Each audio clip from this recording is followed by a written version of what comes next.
Christmas morning, my parents gifted my sister's children expensive electronics, while mine received bulk socks, claiming poverty was the reason.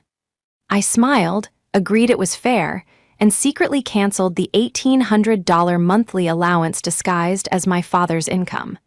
Then, their mortgage payment failed. This is where the gloves truly come off, and trust me, you won't want to miss the fallout. Make sure you're subscribed to see how this ends. We'd love to know, what's the most lopsided gift exchange you've ever witnessed?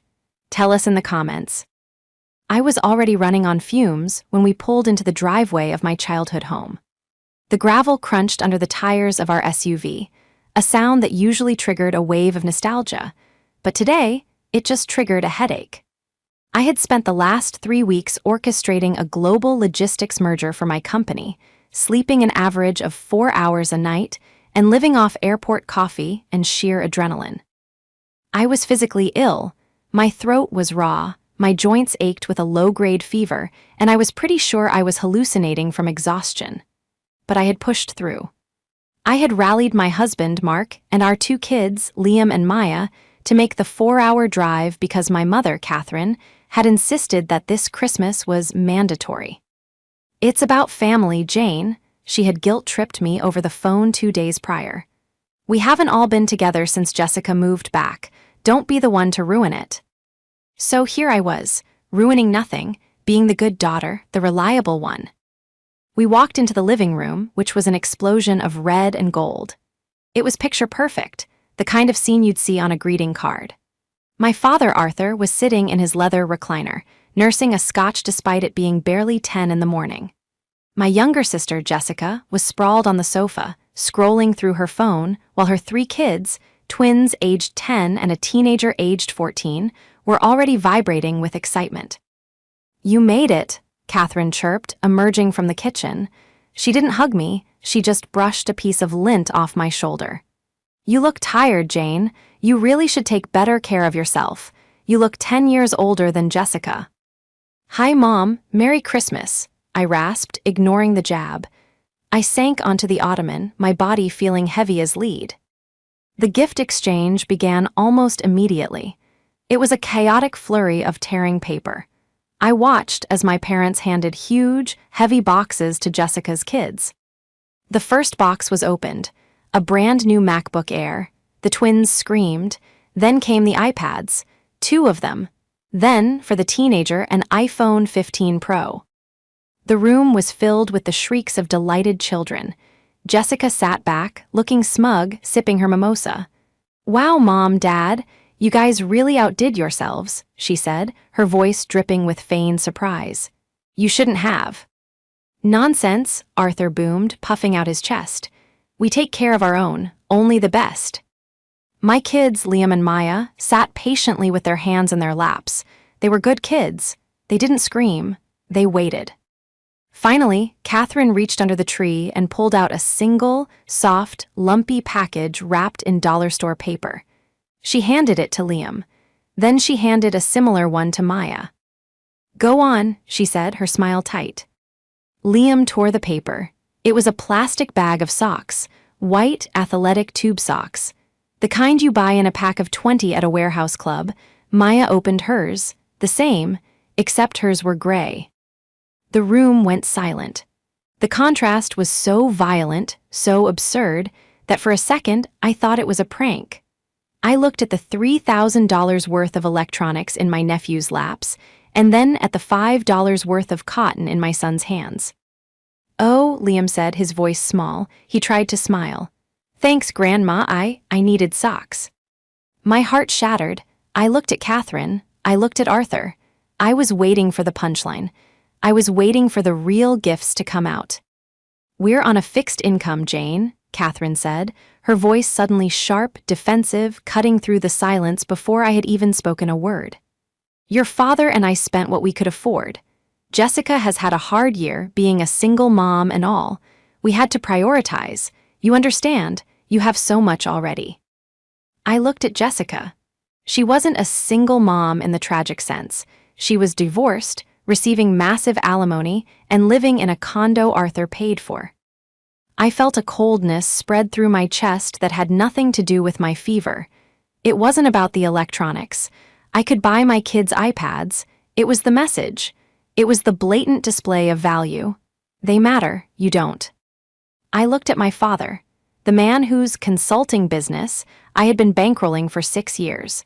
The man who was currently drinking a $50 scotch. "We spent what we could afford," Catherine repeated, daring me to make a scene. I swallowed the scream that was building in my raw throat. I looked at my children, who were bravely putting on their socks over their tights and jeans to be polite. I looked my mother dead in the eye. "Fair," I said. My voice was calm, terrifyingly so. "That is completely fair." The betrayal cut deeper than the cold virus ever could. It wasn't just a rejection of me, it was a rejection of my children, funded by my own bank account. The rest of the morning was a blur of nausea and suppressed rage. I sat there, sipping lukewarm water, watching Jessica's kids set up their new devices. They were ignoring everyone, heads bent over glowing screens, while my kid sat on the floor playing tic-tac-toe with a piece of wrapping paper and a pen Mark had found in his pocket. Mark was vibrating with anger. He had wanted to leave the second the socks were unwrapped. I had grabbed his hand, squeezing it hard enough to turn his knuckles white, silently begging him to wait. "Not yet," I had signaled, not in front of the kids. "So, Jane," Arthur said loudly, interrupting the silence. He was showing off for Jessica's new boyfriend, a guy named Chad who had shown up halfway through brunch. "How's the little logistics job? Still moving boxes around?" "It's going well, Dad," I said, my voice steady. "We just closed a merger with a European distributor." Arthur waved his hand dismissively. "Paper pushing. You know, in my consulting work, I deal with high-level strategy, real big-picture stuff. Just last week, I had to advise a firm on restructuring their entire debt profile. Saved them millions." I saw Jessica nod in awe. "Dad's a genius," she told Chad. "He's practically retired, but these companies just won't let him go.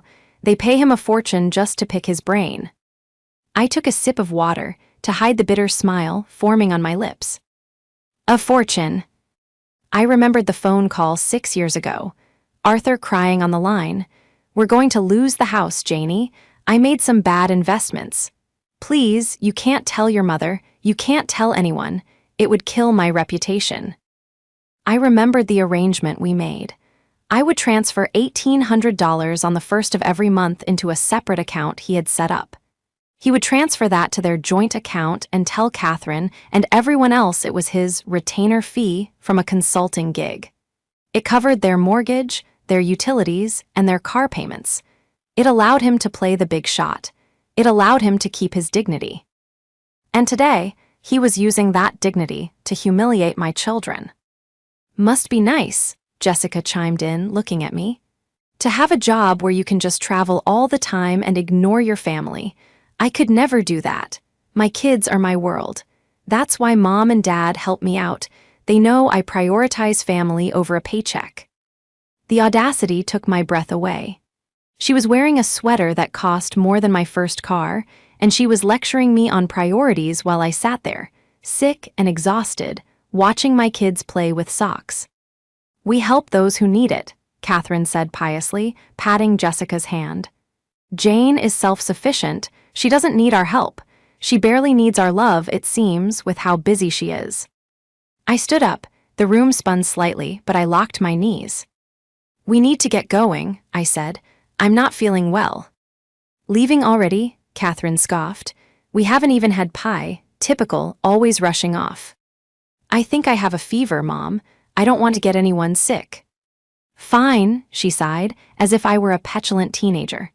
"Go, but don't expect us to drive up to your place for New Year's. The roads are terrible and Arthur is too busy with his clients." "I understand," I said. As we packed the kids into the car, my father came out to the porch. He looked at our SUV, then back at me. "Hey, Janie," he said, lowering his voice. "I was thinking, with the inflation and all, the property taxes are going up next month. Do you think we could bump the transfer to $2,000, just for a few months?" I looked at him, really looked at him. I saw the arrogance in his eyes. He didn't see a daughter. He saw an ATM. He saw a resource that he could tap whenever he wanted, regardless of how he treated me. He truly believed he was entitled to my labor, my money, and my silence. "We can talk about finances later, Dad," I said, opening the car door. "Merry Christmas." Yeah, drive safe," he muttered, turning back to the warmth of the house without even saying goodbye to his grandchildren. I climbed into the passenger seat and closed the door. The silence in the car was deafening. Mark started, gripping the steering wheel. "That was the most disgusting display I have ever seen. Jane, tell me we are done." "We're done," I whispered. I pulled out my phone. I opened my banking app. I navigated to scheduled transfers. There it was. Dad's consulting $1,800, monthly next transfer, Jan 1st. My thumb hovered over the screen. They thought they were untouchable. Hay thought the narrative they had spun, of the successful patriarch and the struggling but noble sister, was reality. They thought I was just the cold, workaholic daughter who would keep paying for the privilege of being insulted. But they had forgotten one crucial thing. To understand why I didn't scream, flip the table, and burn the tree down right then and there, you have to understand the history. You have to understand the dynamic of the House of Arthur. My father, Arthur, was a man who believed his own press releases. For 30 years, he worked in middle management at a manufacturing plant. He was decent at his job, but he wasn't the titan of industry he pretended to be at dinner parties. He spent money like he was the CEO, country club memberships, leased luxury cars, tailored suits. 6 years ago, he was forcibly retired. Fired, essentially, for inability to adapt to new software. He was 59. He had zero savings. He had cashed out his 401k years prior to pay for Jessica's first wedding, the one that lasted 9 months. That was when the call came. "I have nothing, Jane," he had sobbed. It was the only time I had ever heard my father cry. "The house is leveraged. The cards are maxed. Catherine doesn't know. If she finds out I'm a failure, she'll leave me. Please, you're the successful one. You're the smart one." I was 30. I had just been promoted to director. I had the money, but it wasn't endless. Mark and I were saving for a house, but this was my dad. "I'll cover the mortgage and the basics," I had told him, "but you have to cut back." "I can't let them know," he had begged. "Let me tell them I started a consulting firm. Just transfer the money to me and I'll handle the bills. Please, Jane, for the family." I agreed. I agreed to the lie. For 6 years, I sent $1,800 a month. Over $129,000 total. And what did they do with it? Did they pay down the principal? Did they save? No, they maintained the illusion. And then there was Jessica. Jessica was 5 years younger than me and had never been told no in her life. She was the creative one, the sensitive one. While I was studying supply chain logistics and working internships, Jessica was backpacking through Europe on Dad's credit card to find her energy. She was currently a life coach for influencers, which meant she posted inspirational quotes on Instagram and lived off alimony from her second husband and handouts from our parents. Handouts that were, effectively, coming from me. I watched her through the window as we backed out of the driveway. She was laughing, holding up the new iPad, taking a selfie with Mom. They looked like a team, a clique. The antagonist in my life wasn't a villain in a cape. It was a collective delusion. It was a family system designed to drain the life out of the competent to fuel the fantasies of the incompetent. Arthur wasn't just a mooch. He was a parasite who had convinced the host that he was doing her a favor. He used my money to buy the affection of the daughter he actually liked, and then used that daughter's struggles to guilt me into giving more. It was a perfect, closed loop of emotional and financial abuse. I looked at the phone in my hand again. The cancel transfer button was bright red. I didn't just want to stop the money. That would be too easy. If I just stopped, they would call, they would scream, they would guilt me. They would come up with a lie to tell the family about how I had wronged them. No, I needed to dismantle the lie itself. I needed to let the truth do the heavy lifting. I pressed cancel. A confirmation box popped up. Are you sure you want to cancel this recurring transfer? I hit yes. Then I did something else. I logged into the county clerk's website on my phone. Since I was technically the one paying the mortgage, I had forced my dad to put my name on the deed as a silent partner 5 years ago to protect my investment, though he had sworn me to secrecy so Mom wouldn't see the paperwork. I checked the status of the mortgage. It was an auto draft. It pulled from his account on the 5th of every month. Today was December 25th. If the money wasn't in his account by January 4th, the draft would bounce. He had 10 days. He had 10 days of strutting around, playing the big shot, thinking his consulting client, me, was going to deposit his check as usual. I leaned back in the seat and closed my eyes. The fever was still burning, but the nausea was gone. "What are you thinking?" Mark asked quietly. "I'm thinking," I said, a small, genuine smile touching my lips for the first time that day, "that it's going to be a very interesting new year." The 1st of January arrived with a silence that was both terrifying and exhilarating. Usually, on the 1st of the month, my phone would buzz at 9:00 a.m. with a generic automated text from my bank confirming the transfer. $1,800 sent. To Arthur H. Consulting. This morning, the phone remained silent. I sat at my kitchen island, a mug of steaming tea in my hands, staring at the gray winter light filtering through the window. The fever had broken, leaving me with that strange, hollow clarity that comes after days of illness. Mark was in the living room helping the kids build a complex Lego castle, the sounds of their clicking bricks and quiet giggles filling the house. It was peaceful. It was normal. But inside my head, I was at war. I knew exactly what was happening 4 hours away. My father, Arthur, would be checking his mobile banking app. He would refresh the screen once. Twice. Then he would frown. He would assume it was a holiday delay. He would tell himself that the systems are slow because of New Year's Day. I took a sip of tea and opened my laptop. It was time to stop being the daughter and start being the auditor. "You okay?" Mark asked, walking into the kitchen to refill his coffee. He placed a hand on my shoulder, his touch grounding me. "I'm better than okay," I said, my voice low. "I'm digging." "What are you looking for?" "Leverage," I replied. "If I just stop paying, they'll spin a story. Dad is a master manipulator. He'll tell the aunts and uncles that I borrowed money and refused to pay it back, or that I'm abandoning them in their old age. I need to control the narrative before he does." I logged into the shared account I wasn't supposed to look at. Years ago, when the arrangement began, Arthur had been so desperate he'd added me to the account, "Just in case something happens to me, Jane, so you can manage the estate." He had likely forgotten I still had the login credentials. He thought I was just a passive cash spigot.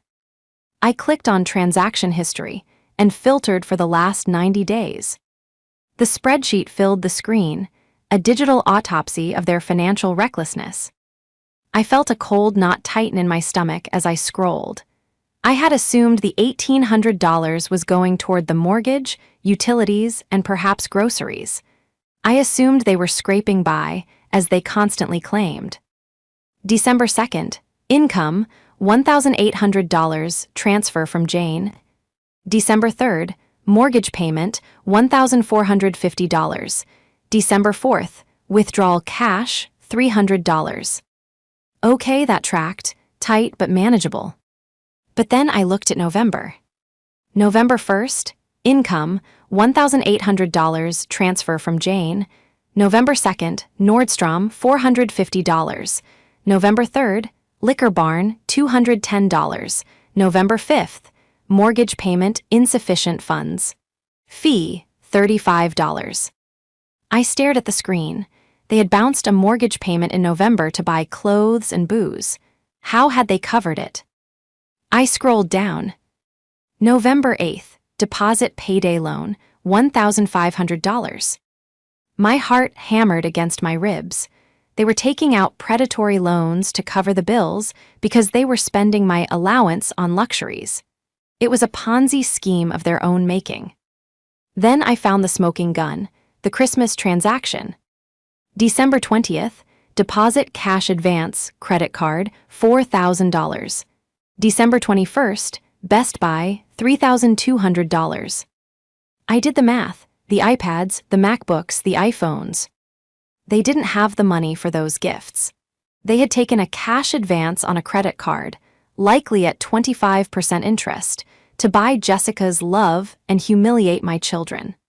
And they were banking on my January 1st transfer to make the minimum payment on that card and cover the January mortgage.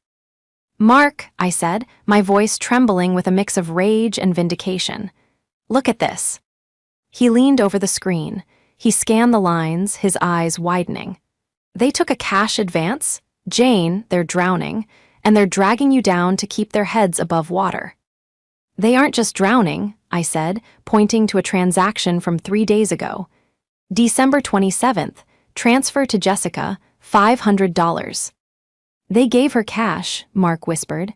"After the socks, they gave her $500 cash." While telling me they spent what they could afford, I finished. My phone buzzed on the counter. "Incoming call, Dad." It was January 2nd. The banks were open. The money wasn't there. I looked at the screen. I let it ring. It rang 4 times, then went to voicemail. A minute later, a text popped up. "Dad, hey Janie, Happy New Year. Just checking on the consulting invoice. Hasn't hit the account yet. Probably a bank glitch, right? Let me know when you resend. Love, Dad." The casual tone made my skin crawl. Consulting invoice. He was maintaining the lie even in a private text message, just in case I showed it to someone. He was covering his tracks. "Are you going to answer?" Mark asked. "Not yet," I said, closing the laptop. "I need him to sweat. I need him to realize that this isn't a glitch. It's a termination." I spent the next 2 days in a strange state of suspended animation. I went to work, I managed my team, I cooked dinner for the kids. But every time my phone buzzed, I felt a jolt of adrenaline. January 3rd, 10:00 a.m. Dad, Jane, is everything okay? I need that transfer today. The mortgage pulls tomorrow. January 3rd, 4:00 p.m. Dad, pick up the phone, this isn't funny. January 3rd, 8:30 p.m. Mom, your father is very stressed. He says there's a problem with your bank. Please call him immediately. It's affecting his blood pressure. I ignored them all. I was building a case. I contacted a friend of mine in real estate law, sending him the screenshots of the deed and the mortgage history. I needed to know my liability. "You're on the deed, but not the note," my friend had emailed back on the morning of January 4th. "If they foreclose, you lose the equity, but it won't hit your credit score. However, if they stop paying, the bank takes the house. Period." That was the leverage, the house, the symbol of Arthur's success, the stage for their family theater. On the morning of January 4th, the day the mortgage was set to auto-draft, my phone rang again. I took a deep breath.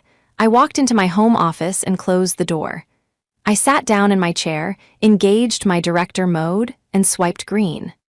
"Hello," I answered, my voice cool and detached.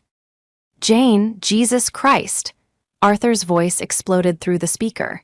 He wasn't the jovial patriarch now. He was a panicked, cornered animal. "Do you have any idea how many times I've called you? The money isn't there. The mortgage draft is hitting at noon. You need to wire it right now. Do an instant transfer. I'll pay the fee." I didn't say anything for a beat. I let his panic hang in the air, heavy and suffocating. "Did you hear me?" he shouted. "I said wire it now." "I heard you, Arthur," I said. "I didn't call him Dad." There was a stunned silence on the other end. I had never called him by his first name. "What did you say?" he whispered. "I said I heard you, and I'm not wiring the money. Not today, not next month, never again." What are you talking about?" He tried to pivot to his reasonable businessman voice, but it cracked.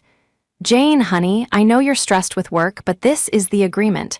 My consulting fee, we have a deal. There is no consulting firm, Arthur, I said, cutting him off. There is no business. There is no fee. There is just a daughter who has been paying your bills for 6 years so you can pretend you're still a big shot. How dare you, he sputtered. I raised you, I put a roof over your head. This is respect, this is. This is $1,800 a month, I interjected. That's $21,600 a year. And do you know what I saw when I audited the account, Dad? You looked at the account? His voice dropped an octave. The fear was palpable now. I saw Best Buy, I said. I saw Nordstrom. I saw the cash advance you took out on December 20th. I paid for the iPads, Dad. I paid for the MacBooks. I paid for the gifts that made Jessica's kids scream with joy while my son held a bag of tube socks. That's different, he stammered. We needed to make Christmas special. Jessica doesn't have your resources, we were just. You spent what you could afford, I quoted his wife's words back to him. That's what Mom said. We spent what we could afford. But you didn't spend your money. You spent mine. You took my labor, my time away from my children, and you used it to buy favor with my sister while handing my kids garbage. It was a difficult year, he yelled, abandoning the defense. You have plenty, you make 6 figures. Why are you so greedy? Why are you counting pennies when your family is in need? I'm not counting pennies, I said calmly. I'm counting respect, and the balance is 0. If you don't send that money, the mortgage bounces, he threatened. Do you want that? Do you want your mother out on the street? Is that what you want, to make your mother homeless? That's on you, Dad. You have a choice. You can return the iPads. You can return the MacBooks. You can take that $3,000 back to Best Buy, get the cash, and pay your mortgage. You have until noon. I can't do that, he shrieked. The kids, they've already opened them. They're using them. I can't take back Christmas gifts. What would Jessica say? That sounds like a management problem, I said. I suggest you look into restructuring your debt profile. I hear you're an expert at that. Jane, please, he begged, the anger dissolving into pathetic desperation. Don't do this. I'll tell everyone. I'll tell them you're cruel. I'll tell them you promised to support us and then pulled the rug out. You'll be the villain, Jane. I swear to God. Go ahead, I said, leaning back in my chair, feeling a surge of power I hadn't felt in years. Tell them. But remember, if you tell them I stopped paying, you have to tell them that I was paying in the first place. You have to admit that the consulting income was a lie. You have to admit you're broke. He fell silent. I had checkmated him. He couldn't destroy my reputation without nuking his own. You're a cold bitch, he spat. I'm a fair one, I replied. Merry Christmas, Dad. I hung up the phone. My hands were shaking, not from fear, but from the adrenaline dump of finally standing up. I checked the time, 10:45 a.m. He had 1 hour and 15 minutes to find $1,700. He wouldn't return the gifts. His ego wouldn't allow it. He would rather burn the house down than admit to Jessica that he couldn't afford her affection. I waited. At 12:30 p.m., I refreshed the banking app. January 4th, mortgage payment returned NSF. January 4th, overdraft fee, $35. It was done. The domino fell. The fallout was immediate, but not in the way I expected. Arthur didn't call back. He went dark. He was likely scrambling, calling predatory lenders, trying to find a plug for the hole in the ship. Instead, the attack came from the flank. 2 days later, on January 6th, my phone lit up with a call from Jessica. I hesitated. Jessica rarely called me unless she wanted to borrow a designer purse or ask if I had any frequent flyer miles she could use. Hello. What did you do to Mom? Jessica screamed. There was no preamble, no greeting, just high-pitched, piercing accusation. I haven't spoken to Mom in a week, I said. She's crying in the kitchen. Dad is locked in the study drinking. He told us what you did, Jane. I can't believe you. Oh, I asked, my curiosity piqued. What exactly did he tell you? He told us that you convinced him to invest his retirement money in one of your companies, sure thing, stocks, and you lost it all, Jessica yelled. He said you lost their savings and now you're refusing to pay them back. How could you steal from them? They're old. I almost laughed. It was so creative. It was so Arthur. He couldn't admit I was supporting him, so he invented a scenario where I owed him money.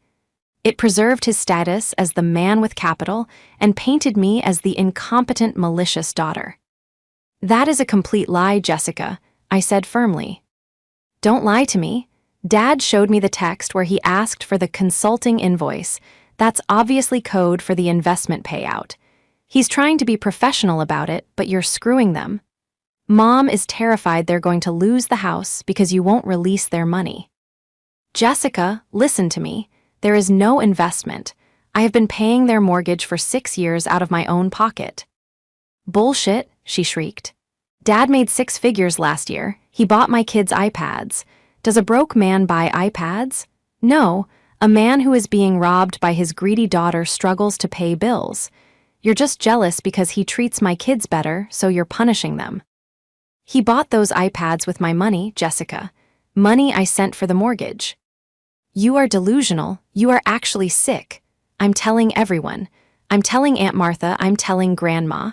Everyone is going to know what a thief you are. Be careful what you say, Jess, I warned. I have receipts. Receipts? Dad has a lawyer. He's going to sue you. She hung up. I sat there, stunned by the sheer velocity of the lie. He had weaponized Jessica. He had turned the golden child into his attack dog. Within hours, my Facebook feed was quiet. Too quiet.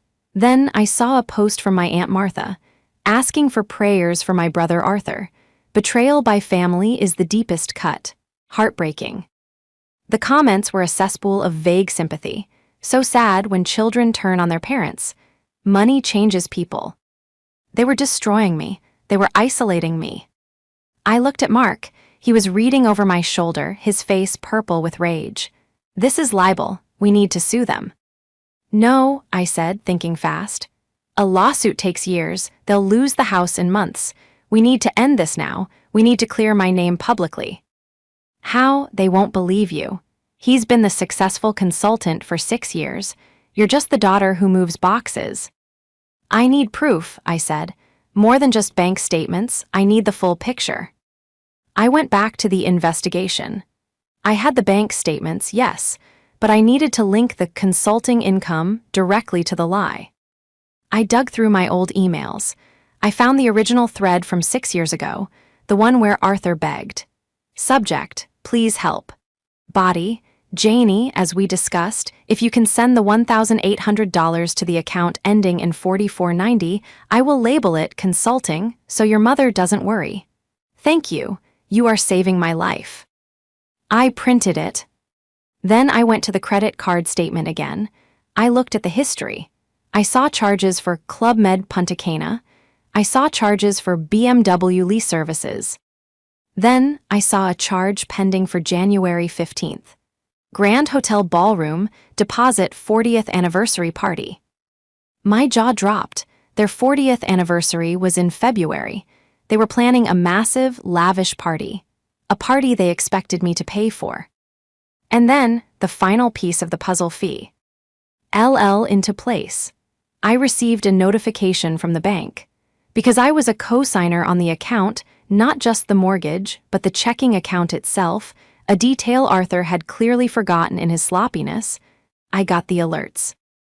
Alert, account overdrawn $450. They were completely tapped out. The house of cards wasn't just shaking, it was on fire.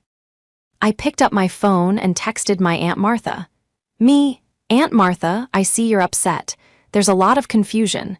We're coming to the anniversary planning dinner next Sunday. We need to clear the air. Aunt Martha, your mother said you aren't welcome. Me, I think Arthur will want me there. Tell him I'm bringing the investment portfolio he's so worried about. I knew Arthur would see that text. I knew he would think I was coming to surrender, to write a check to shut everyone up and save face. He would think his bullying worked. He had no idea that I wasn't bringing a checkbook. I was bringing a projector.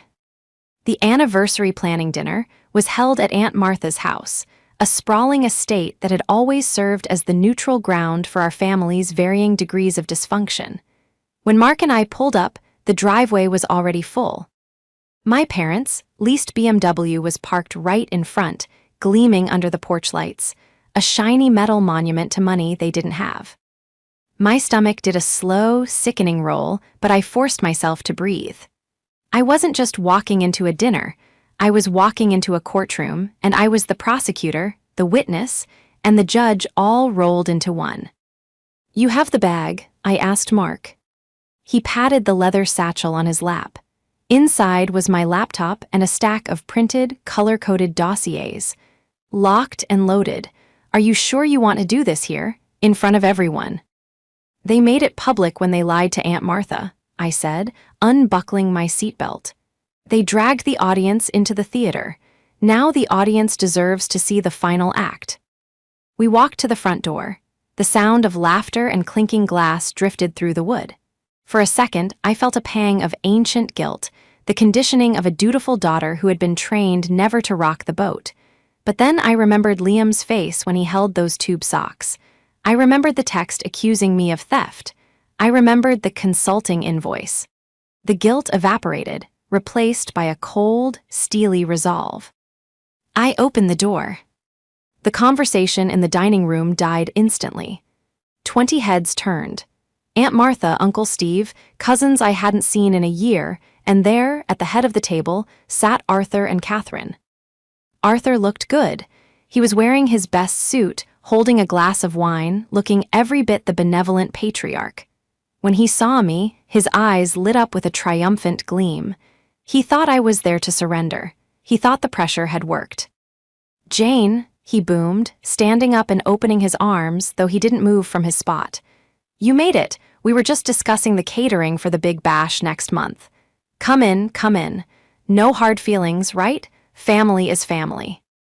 Jessica was sitting to his right. She didn't smile. She glared at me over the rim of her glass, her expression a mix of smugness and hostility. "I'm surprised you showed your face," she muttered, loud enough for the table to hear. "Did you bring the check?" The room went deadly silent. Aunt Martha looked uncomfortable. "Now, Jessica," she murmured, "let's not talk business at the table." "It's okay, Martha," Arthur said, waving a hand magnanimously.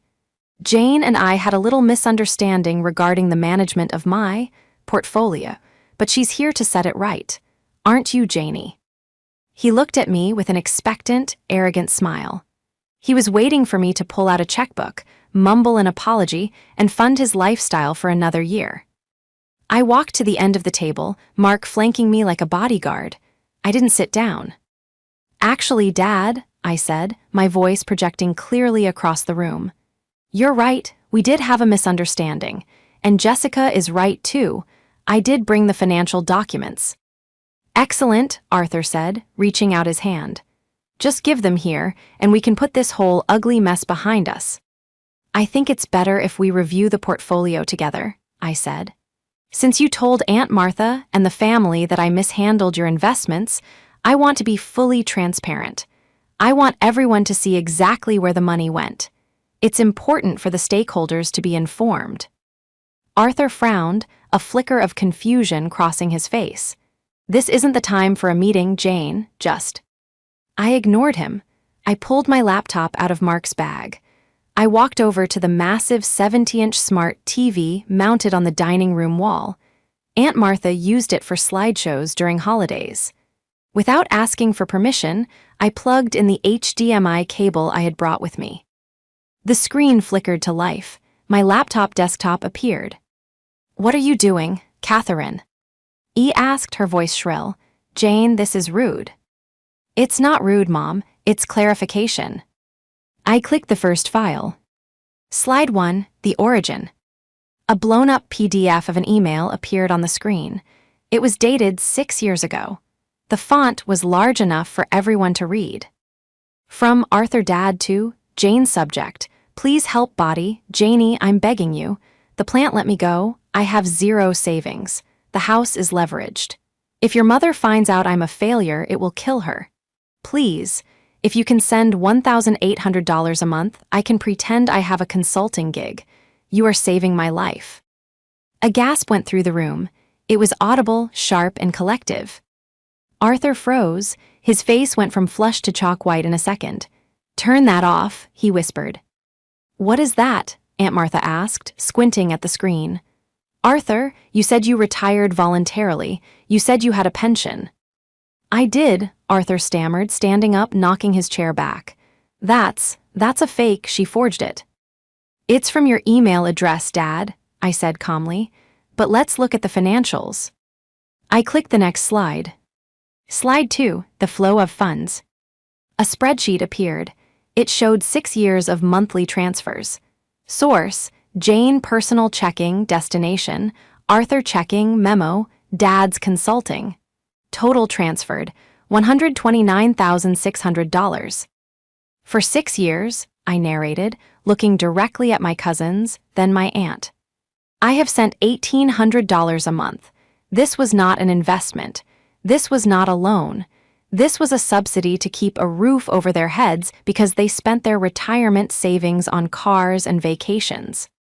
"Lies," Catherine screamed, standing up now, trembling. "Arthur, tell them she's lying." But Arthur couldn't speak. He was gripping the table, his mouth opening and closing like a fish. "And finally," I said, my voice hardening, "let's discuss the theft Jessica is so worried about. The reason the mortgage bounced this month." I clicked the final slide. Slide 3, Christmas 2025. It was a side-by-side comparison of bank transactions. Left column, income. December 1st, transfer from Jane, $1,800. Right column, expenditures. December 20th, cash advance Citibank, $4,000. December 21st, Best Buy iPads MacBooks, $3,200. December 27th, transfer to Jessica, $500. January 4th, mortgage payment, insufficient funds. "You didn't buy those gifts," I said, turning to look at Jessica. She was staring at the screen, her mouth agape, her face a mask of horror. "I bought them. Dad took the money I sent for the house, plus a high-interest cash advance to buy your kids' electronics to play the hero. And because of that, the mortgage bounced 3 days ago." I pointed at the screen. "That is the investment I supposedly stole. I simply stopped paying the allowance. And the moment I stopped, the consulting firm went bankrupt." The silence in the room was absolute. It was heavy, suffocating, and total. You could hear the hum of the refrigerator from the kitchen. Aunt Martha slowly stood up. She looked at the screen, then at Arthur. Her face wasn't angry, it was heartbroken. "Arthur," she said softly, "is this true? Have you been living off Jane this whole time?" Arthur looked around the room. He saw the judgment in every pair of eyes.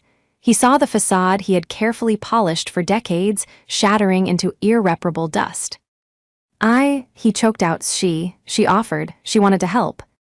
"You told me she stole from you," Aunt Martha said, her voice trembling. "You asked the family to pray for you because your daughter was a thief, and all this time, she was the only reason you weren't on the street." "And you," I said, turning to Mom, "you told me you spent what you could afford. You were right, you spent me." Jessica suddenly burst into tears, but they weren't tears of contrition. "So I have to give the iPads back," she wailed. "That's not fair. The kids love them. You can't take them back now." "I don't want them back," I said, disconnecting my laptop and shoving it into the bag. "Keep them. They cost you your parents' home. I hope they were worth it." I looked at Arthur one last time. He had sunk back into his chair, looking small, old, and defeated. The arrogance was gone. "I'm done, Dad," I said. "The bank will contact you about the foreclosure. I suggest you answer the phone." I signaled to Mark, "We're leaving." "Jane, wait," Aunt Martha called out, but I didn't stop. I walked out of the dining room, down the hall, and out into the cold night air. As the door clicked shut behind me, I heard the explosion of voices erupt inside the house. The shouting, the crying, the accusations. I took a deep breath of the freezing air. It hurt my lungs, but it felt cleaner than anything I had breathed in years. "You okay?" Mark asked, taking my hand. "No," I said, looking back at the house one last time, "but I will be." The aftermath was not a swift, clean break. It was a slow, grinding collapse. Arthur and Catherine tried to do damage control, but the evidence had been too visceral, too public. Aunt Martha, usually the peacemaker, refused to speak to Arthur for months. The lie about the bad investment was too insulting to forgive. Without my monthly injection of cash, reality crashed down on my parents with brutal speed. They couldn't refinance the house because their credit was destroyed from years of hidden debt and the recent missed payments. The foreclosure process began in February, ironically, the same week their 40th anniversary party was supposed to happen. There was no party. By April, the house, my childhood home, was sold at a short sale to cover the bank's note. They walked away with nothing. No equity, no nest egg, just a few boxes of clothes and the furniture they could fit into a U-Haul. They moved into a 2-bedroom apartment in a neighboring town.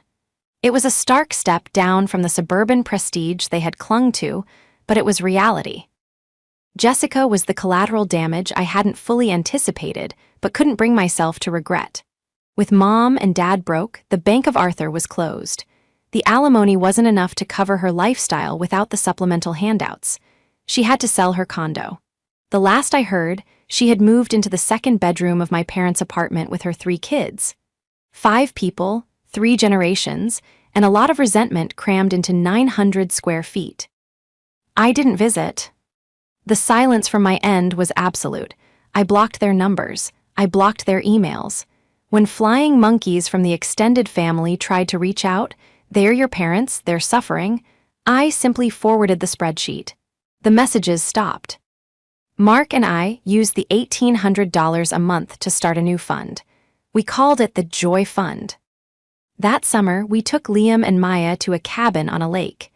It wasn't about expensive electronics or showing off for Instagram. It was about fishing off the dock, roasting marshmallows, and listening to the loons call across the water.